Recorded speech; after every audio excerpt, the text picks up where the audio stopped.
ನಮಸ್ತೆ, ಎಲ್ಲರಿಗೂ ನಮಸ್ತೆ. ಹೊಯ್ಸಳ ಕಾಲೇಜು ನೆಲಮಂಗಲ ವತಿಯಿಂದ ಇವತ್ತು ಒಂದು ಪ್ರೆಸ್ ಕಾನ್ಫರೆನ್ಸ್ ಏನು ಕರೆದಿದ್ದಾರೆ. ಉದ್ದೇಶ ಏನಂತ ಅಂದರೆ, JEE ಮೈನ್ಸ್ ರಿಸಲ್ಟ್ ಬಂದಿದೆ. ಪ್ರತಿ ವರ್ಷದಂತೆ ಈ ವರ್ಷವೂ ಕೂಡ ನಮ್ಮ ವಿದ್ಯಾರ್ಥಿಗಳು ಅತ್ಯುತ್ತಮವಾದ ಸಾಧನೆ ಮಾಡಿದ್ದಾರೆ. ಅದರಲ್ಲೂ ಕೂಡ ದರ್ಶನ್ ಮಂಜುನಾಥ್ ಗೌಡ ಅಂತೇಳಿ ಒಬ್ಬ ವಿದ್ಯಾರ್ಥಿ 99.03% ತೊಗೊಂಡು ಇಡೀ ನಮಗೆ ಗೊತ್ತಿರೋ ಮಾಹಿತಿ ಪ್ರಕಾರ ನಮ್ಮ ಬೆಂಗಳೂರು ರೂರಲ್ ಡಿಸ್ಟಿಕ್ಕಲ್ಲಿ ಅತ್ಯುತ್ತಮವಾದ ಒಂದು ಫಲಿತಾಂಶವನ್ನು ಕೊಟ್ಟಿದ್ದಾನೆ. ಅದ್ರ ಜೊತೆಗೆ ಪ್ರಜ್ವಲ್ ಗೌಡ ಅಂತೇಳಿ 91.25% ಅಲ್ಲಿ ನೆಕ್ಸ್ಟ್ ಲೆವೆಲ್ಗೆ ಎಲಿಜಿಬಿಲಿಟಿ ತೊಗೊಂಡಿದ್ದಾರೆ. ಈ ಮಕ್ಕಳೆಲ್ಲರೂ IIT ಮತ್ತು NITಗಳಿಗೆ, ಸಿವಿಲ್ IITಗಳಿಗೆ ಹೋಗಲಿಕ್ಕೆ ಅವಕಾಶ ಸಿಕ್ಕಿದೆ. ಇನ್ನು ಮತ್ತೊಂದು ಎಕ್ಸಾಮ್ ಇದೆ ಇದೇ ಥರದ್ದು, JEE ಮೈನ್ಸ್ ಎಕ್ಸಾಮ್ ಇದೆ. ಅದನ್ನು ಎರಡನ್ನೂ ತೊಗೊಂಡು ಅವರೇಜ್ ತೊಗೋತಾರೆ. ಅದಾದಮೇಲೆ ನೆಕ್ಸ್ಟು JEE ಅಡ್ವಾನ್ಸ್ ಅಂತ ಹೇಳಿ ಏನು ನಮ್ಮ ಪ್ರಿನ್ಸಿಪಲ್ ಸರ್ ಹೇಳಿದ್ರು. JEE ಅಡ್ವಾನ್ಸು ಕೂಡ ನಮ್ಮ ಮಕ್ಕಳು ಎಲಿಜಿಬಲ್ ಸಿಕ್ಕಿದೆ. ಇದು ತುಂಬ ತುಂಬ ಈಸಿ ಆದಂತಲ್ಲ, ಇದು ಕಬ್ಬಣದ ಕಡಲೆ ಅಂತಾರಲ್ಲ, ಆ ಥರದ ಒಂದು ಎಕ್ಸಾಮ್. ಅಂಥ ಒಂದು ಎಕ್ಸಾಮನ್ನು ನಮ್ಮ ರೂರಲ್ ವಿದ್ಯಾರ್ಥಿಗಳು ಇವತ್ತು ಮಾಡ್ತಾ ಇದ್ದಾರೆ ಅಂತಂದರೆ, ಅದು ನಮ್ಮ ಕಾಲೇಜಿನಲ್ಲಿ ಮಾಡ್ತಾ ಇದ್ದಾರೆ ಅಂತಂದರೆ ಅದಕ್ಕೆ ಸಾಕಷ್ಟು ಪರಿಶ್ರಮ ಪಟ್ಟಿರ್ತಾರೆ. ಮಕ್ಕಳು ಕೂಡ ಸಾಕಷ್ಟು ಪರಿಶ್ರಮ ಪಟ್ಟಿದ್ದಾರೆ. ವಿದ್ಯಾರ್ಥಿ ಜೊತೆಗೆ ಅವರ ಪೇರೆಂಟ್ಸು ಕೂಡ ಸಾಕಷ್ಟು ಸಹಾಯ ಮಾಡಿದ್ದಾರೆ ನಮಗೆ. ಅಂದರೆ ಮಕ್ಕಳನ್ನ ಎಲ್ಲಿ ಟೈಮಿಗೆ ಕಳಿಸ್ತಾರೆ, ಲಾಂಗ್ ಅವರ್ಸನ್ನು ನಾವು ಕೋಚಿಂಗ್ ಕೊಟ್ಟಾಗ ಅದಕ್ಕೆಲ್ಲ ಸಹಕಾರ ಕೊಡ್ತಾರೆ. ಜೊತೆಗೆ ತುಂಬ ಅತ್ಯುತ್ತಮವಾದ ಶಿಕ್ಷಕ ವೃಂದ ನಮ್ಮಲ್ಲಿದೆ. ಅದ್ರ ಜೊತೆಗೆ ತುಂಬ ಒಳ್ಳೆಯ ಪ್ರಿನ್ಸಿಪಲ್ ಇದ್ದಾರೆ. ಸೊ ಇವ್ರೇನು ಮಾಡ್ತಾರೆ, ಸಾಕಷ್ಟು ಡಿಸಿಪ್ಲಿನ್ಡಾಗೆ ಅವ್ರಿಗೆ ಯಾವಾಗ ಸಪ್ರೇಟ್ ಮಾಡಿಕೊಂಡು ಮಕ್ಕಳಿಗೆ ರಿಕ್ವೈರ್ಮೆಂಟ್ ಏನಿದೆ, ಯಾವ ಸಬ್ಜೆಕ್ಟಲ್ಲಿ ಯಾವ ಚಾಪ್ಟ್ರಲ್ಲಿ ಕಷ್ಟ ಇದೆ, ಆ ಚಾಪ್ಟರ್ನ ಹೇಗೆ ಟೀಚ್ ಮಾಡಿಸ್ಬೇಕು, ಅದನ್ನು ಮತ್ತೆ ಹುಡುಗರ ಹತ್ರ ಟ್ರೈನಿಂಗ್ ಪೇರೆಂಟ್ ಟೀಚರ್ಸ್ ಮೀಟಿಂಗ್ ಮಾಡಿ ಅದರಲ್ಲಿ ಅರ್ಥ ಮಾಡಿಕೊಂಡು ಆ ಮಕ್ಳಿಗೆ ಕಷ್ಟ ಏನಿದೆ ಅಂತ ಅರ್ಥ ಮಾಡಿಕೊಂಡು ಆ ಪ್ರಾಬ್ಲಮ್ನ ಸಾಲ್ವ್ ಮಾಡ್ತಾ ಹೋಗ್ತಾರೆ. ಹೀಗೆ ಪ್ರತಿಯೊಂದು ಮಗುನೂ ಇಂಡಿವಿಜುವಲ್ ಕಾನ್ಸಂಟ್ರೇಟ್ ಮಾಡೋದ್ರಿಂದ ಮಕ್ಕಳು ಪ್ರತಿ ಸರಿನೂ ಅವ್ರು ಹಂತವಾಗಿ ಬೆಳೀತಾ ಹೋಗ್ತಾರೆ, ಅವ್ರು ಇಂಪ್ರೂವ್ಮೆಂಟ್ ಆಗ್ತಾ ಹೋಗ್ತಾರೆ. ಹಾಗಾಗಿ ಅದರ ಒಂದು ಪ್ರತಿ ದಿನದ ಒಂದು ಲಾಸ್ಟ್ 21-22 ತಿಂಗಳು ಏನು ಪರಿಶ್ರಮ ಪಟ್ಟಿದ್ದಾರೆ, ಆ ಪರಿಶ್ರಮದ ಇದೇನೆ ಇವತ್ತಿನ ಫಲಿತಾಂಶ ಅಂತ ಹೇಳಕ್ ಇಷ್ಟಪಡ್ತಾನೆ. ಇದಕ್ಕೆ ಕಾರಣಭೂತರಾದ ಎಲ್ಲ ನನ್ನ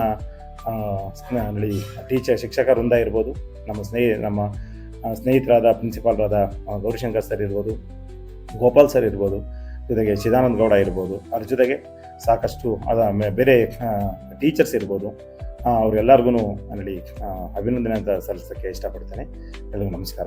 ರಾಮಕೃಷ್ಣಪ್ಪ, ಹೊಯ್ಸಳ ಕಾಲೇಜ್ ನನ್ನ ಎಕ್ಸಾಮ್. JEE ಮೈನ್ಸ್ 2 ತರ ಎಕ್ಸಾಮ್ ಇದೆ. ಅದು JEE ಮೈನ್ಸು ಅಡ್ವಾನ್ಸ್ ಅಂತ.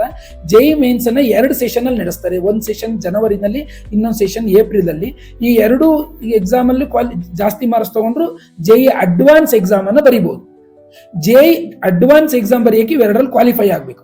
ಇದರಿಂದ ಕ್ವಾಲಿಫೈ ಆಗೋದ್ರಿಂದ 2 ಬೆನಿಫಿಟ್ ಏನಂದ್ರೆ, ಒಂದು NIT ಅಂತ ಇದೆ, national institute of technologies. Almost 23 NITಗಳಿದ್ದಾವೆ ಆಲ್ ಓವರ್ ಇಂಡಿಯಾ. ಅದರಲ್ಲಿ ಬೇರೆ ತರ ಇಂಜಿನಿಯರಿಂಗ್ ಅನ್ನು ಓದೋಕೆ ಅವಕಾಶ ಆಗುತ್ತೆ ಒಳ್ಳೆ ಮಾರ್ಕ್ಸ್ ತಗೊಂಡ್ರೆ. ಈಗ ಅವನು 163 ಮಾರ್ಕ್ಸ್ ತಗೊಂಡಿದ್ದಾನೆ. 320ಕ್ಕೆ 163 ಮಾರ್ಕ್ಸ್ ತಗೊಂಡಿದ್ದಾನೆ. ಅವನಿಗೆ ನೀವು NIT ನಲ್ಲಿ ಆಲ್ಮೋಸ್ಟ್ ಎಲ್ಲಾ ಕೋರ್ಸ್ಗಳು ಸಿಗುತ್ತೆ ಅಂತ ಒಳ್ಳೆ ಮಾರ್ಕ್ಸ್ ತಗೊಂಡಿದ್ದಾನೆ ದರ್ಶನ್ ಮಂಜುನಾಥ್ ಗೌಡ. ಮಿಕ್ಕದವರು ಕೂಡ ಒಳ್ಳೆ ಮಾರ್ಕ್ಸ್ ತಗೊಂಡಿದ್ದಾರೆ. ಅವ್ರಿಗೂ ಕೂಡ NITಗಳಿಗೆ ಹೋಗಕ್ಕೆ ಅನುಕೂಲ ಇದೆ. ಇವು ನಮ್ಮ ಸ್ಟೇಟ್ ಲೆವೆಲ್ ಇಂಜಿನಿಯರಿಂಗ್ ಕಾಲೇಜ್ಗೆ ಏನಿರುತ್ತೆ ಅದಕ್ಕಿಂತ ನೆಕ್ಸ್ಟ್ ಲೆವೆಲ್ ಇಂಜಿನಿಯರಿಂಗ್ ಕಾಲೇಜ್ಗಳು ಇವು NITಗಳು ಮತ್ತು ತಿಬ್ಬಲ್ ITಗಳು. ಅದಲ್ಲದೆ IITಗಳಂತ ಬರ್ತದೆ, ಇಂಡಿಯನ್ ಇನ್ಸ್ಟಿಟ್ಯೂಟ್ ಆಫ್ ಟೆಕ್ನಾಲಜಿ ಇದೆ. ಆ ಎಕ್ಸಾಮ್, ಆ ಕಾಲೇಜಲ್ಲಿ ಇಂಜಿನಿಯರಿಂಗ್ ಓದಬೇಕು ಅಂದ್ರೆ JEE ಅಡ್ವಾನ್ಸ್ ಪಾಸ್ ಆಗಬೇಕು. ಅದನ್ನ ಪಾಸ್ ಆಗಬೇಕು ಅಂದ್ರೆ ಫಸ್ಟ್ ಇದ್ರ ಕ್ವಾಲಿಫೈ ಆಗಿ ಆ ಎಕ್ಸಾಮ್ ಬರೀಬೇಕು. ಆ ಎಕ್ಸಾಮ್ಗೂ ಕೂಡ ಇವರು ಕ್ವಾಲಿಫೈ ಆಗಿದ್ದಾರೆ, ಬರೆಯಕ್ಕೆ ಕ್ವಾಲಿಫೈ ಆಗಿದೆ. ಆ JEE ಅಡ್ವಾನ್ಸ್ ಎಕ್ಸಾಮು ಈ 2 ಸೆಷನ್ಸ್ ಮುಗಿದ ಮೇಲೆ ಕಂಡಕ್ಟ್ ಮಾಡ್ತಾರೆ. ಆ ಎಕ್ಸಾಮ್ ಬರೆಯಕ್ಕೆ ಇದ್ರಲ್ಲಿ ಕ್ವಾಲಿಫೈ ಆಗಿರ್ಬೇಕು. ಎಲ್ಲರೂ ಬರೆಯಕ್ಕಾಗಲ್ಲ ಎಕ್ಸಾಮ್ನ. ಈ 30 ವಿದ್ಯಾರ್ಥಿಗಳು JEE ಅಡ್ವಾನ್ಸ್ ಎಕ್ಸಾಮ್ ಬರೆಯಕ್ಕೆ ಕ್ವಾಲಿಫೈ ಆಗಿದೆ. ಈ ರೀತಿ 2 ವಿಧದ ಅನುಕೂಲಗಳಿದೆ ಇದರಲ್ಲಿ ಕ್ವಾಲಿಫೈ ಆಗೋದ್ರಿಂದ. ಮಾನಿಟರಿಂಗ್ ಸರ್, ಈಗ ಪ್ರತಿ ವಿದ್ಯಾರ್ಥಿನೂ SLC ಮುಗಿಸ್ಕೊಂಡು ಬಂದಾಗ ಏನಾಗುತ್ತೆ, ನಾವು ಅವ್ರನ್ನ ಕೆಪಾಸಿಟಿನ ಐಡೆಂಟಿಫೈ ಮಾಡ್ತೀವಿ. ಒಂದು 3 to 4 months ಅಲ್ಲಿ ಅವ್ರು ಏನು ತುಂಬಾ ಟ್ಯಾಲೆಂಟೆಡ್ ಇರ್ತಾರೆ ಅಥವಾ ಟ್ಯಾಲೆಂಟ್ ಕಡಿಮೆ ಇರುತ್ತೆ, ಅವ್ರನ್ನ ಪ್ರತಿಯೊಬ್ಬರನ್ನು ಕೂಡ ಐಡೆಂಟಿಫೈ ಮಾಡಿ ಅವ್ರಿಗೆ ತಕ್ಕನಾದ ಕೋಚಿಂಗ್ ಅನ್ನ ಕೊಡ್ತಾ ಹೋಗ್ತೀವಿ. ಸೆಕೆಂಡ್ ಇಯರ್ ಅಲ್ಲಿ ಆಲ್ಮೋಸ್ಟ್ ನಾವು 7 months ಕಂಪ್ಲೀಟ್ಲಿ ಈ ತರ ಕಾಂಪಿಟೇಟಿವ್ ಕ್ಲಾಸಸ್ಗೆನೆ, ಕಾಂಪಿಟೇಟಿವ್ ಎಕ್ಸಾಮ್ಸ್ಗೆನೆ, ಲೈಕ್ JEE, NEET, CET ಇಂಥದಕ್ಕೆ ಕೋಚಿಂಗ್ ಕೊಡ್ತೀವಿ. ಬೆಳಿಗ್ಗಿನ ಸಾಯಂಕಾಲದವರು ಇಂಥ ಎಕ್ಸಾಮ್ಸ್ಗೆ ಪಾಠ ಮಾಡ್ತೀವಿ ನಾವು. ಪ್ರತಿ ವಾರ ಕೂಡ ಒಂದು ಟೆಸ್ಟ್ ಇರುತ್ತೆ. ಪ್ರತಿ ತಿಂಗಳಲ್ಲಿ ಒಂದು ಗ್ರ್ಯಾಂಡ್ ಟೆಸ್ಟ್ ಅಂತ ಮಾಡ್ತೀವಿ. ಆ ಗ್ರ್ಯಾಂಡ್ ಟೆಸ್ಟ್ ಆದ್ಮೇಲೆ ಪೇರೆಂಟ್ಸ್ ನ ಕರೆಸಿ ಅವ್ರು ತೆಗ್ದಿರೋ ಮಾರ್ಕ್ಸ್ ನ ಅವ್ರಿಗೆ ತೋರಿಸ್ತೀವಿ. ಅವ್ರಿಗೆ ಏನಾದ್ರು ಕ್ಲಾರಿಫಿಕೇಶನ್ಸ್ ಇದ್ರೆ ನಮ್ಮ ಹತ್ರ ಕೇಳ್ತಾರೆ ಪೇರೆಂಟ್ಸ್. ಅದಾದ್ಮೇಲೆ ಅವ್ರು ಏನ್ ಸಮಸ್ಯೆಗಳನ್ನ ಫೇಸ್ ಮಾಡಿದ್ದಾರೆ ಆ ಎಕ್ಸಾಮ್ ಅಲ್ಲಿ ಅದ್ರ ಕುರಿತು ಮಕ್ಕಳನ್ನ ಕೌನ್ಸಿಲಿಂಗ್ ಮಾಡ್ತೀವಿ ನಾವು. ಪ್ರತಿ ಎಕ್ಸಾಮ್ ಇಂದ ಎಕ್ಸಾಮ್ಗೆ ಅವರು ಇಂಥ ಸಮಸ್ಯೆಗಳನ್ನ ಫೇಸ್ ಮಾಡ್ದಲೇ ಇರೋ ರೀತಿ ನೋಡ್ಕೊಳಕ್ಕೆ ಪ್ರಯತ್ನ ಪಡ್ತೀವಿ. ಅಷ್ಟೇ ಅಲ್ಲ, ಪರಿಣಿತ ಟೀಚರ್ಸ್ ಇದ್ದಾರೆ. ಬರೀ ಮಕ್ಕಳು ಟ್ಯಾಲೆಂಟ್ ಇದ್ರೆ ಸಾಲದು, ಅವ್ರಿಗೆ ತಕ್ಕನಾದ ಕೋಚಿಂಗ್ ಕೊಡೋದು ಕೂಡ ಇಂಪಾರ್ಟೆಂಟು. ನಮ್ಮಲ್ಲಿ ಈ ತರ ಎಕ್ಸಾಮ್ಗೆ ಬರೀ ಟೀಚರ್ಸ್ ಅಲ್ಲ, ಈ ತರ ಎಕ್ಸಾಮಿಗೆ ಕೋಚಿಂಗ್ ಕೊಡೋರೆ ಪ್ರತಿ ಸಬ್ಜೆಕ್ಟ್ ಅಲ್ಲೂ ಕೂಡ 4 ರಿಂದ 5 ಜನ ಟೀಚರ್ಸ್ ಇದ್ದಾರೆ. ಥಿಯರಿ ಮಾಡೋರು ಬೇರೆ ಇರ್ತಾರೆ, ಅದಲ್ಲದೆ ಈ ಎಕ್ಸಾಮಿಗೆ ಪಾಠ ಮಾಡೋರೆ 4 ರಿಂದ 5 ಜನ ಟೀಚರ್ಸ್ ಇದ್ದಾರೆ. ಅವ್ರು ಇಂಥದೇ ಎಕ್ಸಾಮ್ಗೆ ಅವರೇ ಪ್ರಿಪೇರ್ ಆಗಿ ಸೂಟಬಲ್ ಮೆಟೀರಿಯಲ್ ನ ಕೊಡ್ತೀವಿ. ಈ ಟಾಪ್ ಮಕ್ಕಳಿಗೆ ಆಲ್ಮೋಸ್ಟ್ 2 ಮೆಟೀರಿಯಲ್ ನ ನಾವು ವರ್ಷದಲ್ಲಿ ಸಾಲ್ವ್ ಮಾಡಿಸ್ತೀವಿ. ಥಿಯರಿ ಎಕ್ಸಾಮ್ ಆದ್ಮೇಲೂ ಕೂಡ ಲೆವೆಲ್ ಎಕ್ಸಾಮ್ ಅನ್ನ, ಜೆಇ ಎಕ್ಸಾಮ್ ಅನ್ನ, ಜೆಇ ಮೇನ್ಸ್ ಎಕ್ಸಾಮ್ ಅನ್ನ ಫಸ್ಟ್ ಸೆಷನ್ ಅನ್ನ ಜನವರಿ ಕೊನೆಯಲ್ಲಿ ಕಂಡಕ್ಟ್ ಮಾಡಿತ್ತು.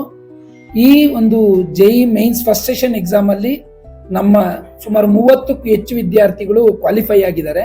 ಕ್ವಾಲಿಫೈ ಆಗೋದು ಅಂತಂದ್ರೆ NIT ಮತ್ತೆ IIITಗಳಲ್ಲಿ ಸೀಟ್ಗಳನ್ನ ಪಡ್ಕೊಳ್ಳೋಕೆ ಅರ್ಹತೆ ಪಡೆದಿದ್ದಾರೆ. ಮತ್ತೆ ಜೆಇ ಅಡ್ವಾನ್ಸ್ ಎಕ್ಸಾಮ್ ಅನ್ನ ಬರೆಯಕ್ಕೆ ಕೂಡ ಅರ್ಹತೆನ ಪಡ್ಕೊಂಡಿದ್ದಾರೆ. ಇದು ತುಂಬಾ ಡಿಫಿಕಲ್ಟ್ ಇರುತ್ತೆ ಎಕ್ಸಾಮು. ಇಂಥ ಒಂದು ಡಿಫಿಕಲ್ಟ್ ಇರ್ತಕ್ಕಂಥ ನ್ಯಾಷನಲ್ ಲೆವೆಲ್ ಎಕ್ಸಾಮ್ ಅಲ್ಲಿ ನಮ್ಮ ವಿದ್ಯಾರ್ಥಿ ಒಂದು ಐತಿಹಾಸಿಕ ಸಾಧನೆ ಮಾಡಿದ್ದಾನೆ. ದರ್ಶನ್ ಮಂಜುನಾಥ್ ಗೌಡ ಅಂತಕ್ಕಂಥ ವಿದ್ಯಾರ್ಥಿ ಒಂದು ಐತಿಹಾಸಿಕ ಸಾಧನೆ ಮಾಡಿದ್ದಾನೆ. ಅವನು 99.03% ತಗೊಂಡು ಅತ್ಯುತ್ತಮ ಸಾಧನೆ ಮಾಡಿದ್ದಾನೆ. ನಮ್ಮ ಕಾಲೇಜ್ಗೆ ಮತ್ತೆ ಅವ್ರ ಪೇರೆಂಟ್ಸ್ಗೆ, ನೆಲಮಂಗ್ಲಕ್ಕೆ ಅವನು ನಿಜವಾಗ್ಲೂ ಕೂಡ ಒಂದು ಹೆಮ್ಮೆ ತಂದಿದ್ದಾನೆ. ಅಷ್ಟೇ ಅಲ್ಲದೆ ಇನ್ನೊಬ್ಬ ಪ್ರಜ್ವಲ್ ಗೌಡ ಅಂತಕ್ಕಂಥ ವಿದ್ಯಾರ್ಥಿ ಕೂಡ 91.25% ತಗೊಂಡು ಅತ್ಯುತ್ತಮ ಸಾಧನೆ ಮಾಡಿದ್ದಾನೆ. ಅದ್ರ ಜೊತೆಗೆ 30 ವಿದ್ಯಾರ್ಥಿಗಳು ಈ ಒಂದು ಎಕ್ಸಾಮ್ ಅಲ್ಲಿ ಕ್ವಾಲಿಫೈ ಆಗಿದ್ದಾರೆ. ಈ ಎಲ್ಲ ಒಂದು ಸಾಧನೆಗೆ ಸಹಕಾರ ಕೊಟ್ಟಂತ ನಮ್ಮ ಎಲ್ಲ ಪರಿಣಿತ ಲೆಕ್ಚರರ್ಸು ಮತ್ತೆ ಮ್ಯಾನೇಜ್ಮೆಂಟು, ಪೇರೆಂಟ್ಸು, ಎಕ್ಸ್ಪೆಷಲಿ ಪೇರೆಂಟ್ಸು ಕೂಡ ನಾವು ಕರೆದು ಅವ್ರಿಗೆ ಹೇಳಿದಾಗ ಮಕ್ಕಳ ಬಗ್ಗೆ ಅವ್ರು ಕೇರ್ ತಗೊಂಡಿದ್ದಾರೆ. ಪೇರೆಂಟ್ಸು ಮತ್ತೆ ಮೀಡಿಯಾದವರು ಇವರೆಲ್ಲರಿಗೂ ನಾನು ಈ ಸಮಯದಲ್ಲಿ ಧನ್ಯವಾದ ಹೇಳಕ್ಕೆ ಇಷ್ಟಪಡ್ತೀನಿ.